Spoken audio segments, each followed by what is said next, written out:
সিরিয়ার president Bashar আল আসাদের আকস্মিক পতনে সিরিয়া একটি নতুন এবং অস্থির ভূ-রাজনৈতিক যুগে প্রবেশ করেছে। আসাদের সরকার এতটাই দুর্বল এবং দ্রুত পতন অনেকের কাছেই অবিশ্বাস্য ছিল।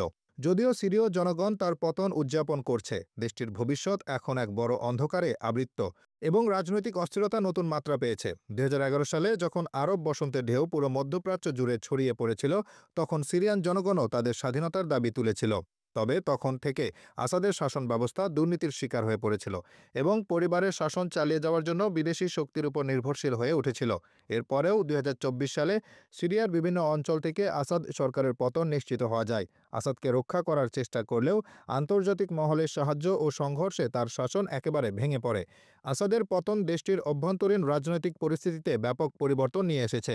সিরিয়ার নতুন শাসকরা নিজেদের আঞ্চলিক এবং আন্তর্জাতিক সম্পর্ক পুনর্বিবেচনা করছেন এবং নতুন সমঝোতা ও চুক্তির মাধ্যমে দেশটির পরবর্তী অবস্থান নির্ধারণ করবেন। সিরিয়ার জনগণ তাদের মুক্তির পর নতুন শাসন ব্যবস্থা গঠনের প্রচেষ্টা শুরু করেছে, কিন্তু এটি আরও সংঘর্ষ এবং রাজনৈতিক অস্থিরতা সৃষ্টি করতে পারে। বর্তমানে সিরিয়া বহু সশস্ত্র গোষ্ঠীর মাঝে বিভক্ত, যাদের অনেকেই নিজেদের আধিপত্য প্রতিষ্ঠা করার চেষ্টা করছে। সিরিয়া দক্ষিণে একদিকে উপজাতীয় মিলিশিয়া এবং পূর্বে ইসলামিক স্টেট এর বাকি সদস্যদের সাথে সংঘর্ষ অব্যাহত রেখেছে।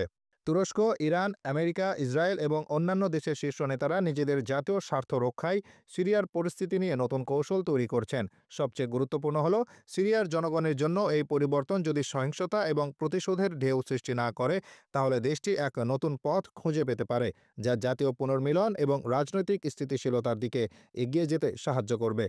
তবে এই মুহূর্তে সিরিয়া এখনও রাজনৈতিক শূন্যতার সম্মুখীন এবং সঠিক সিদ্ধান্ত না নিলে দেশটি আবারও এক ভয়াবহ যুদ্ধের মধ্যে পড়ে যেতে পারে। এটি স্পষ্ট যে সিরিয়ার জনগণ দীর্ঘকাল ধরে তাদের ভাগ্য নিয়ন্ত্রণের বাইরে ছিল। তাদের জন্য এটি এক সুযোগ হতে পারে যদি তারা নিজেদের অধিকার এবং ভবিষ্যৎ নির্ধারণে সঠিক পদক্ষেপ নেয়।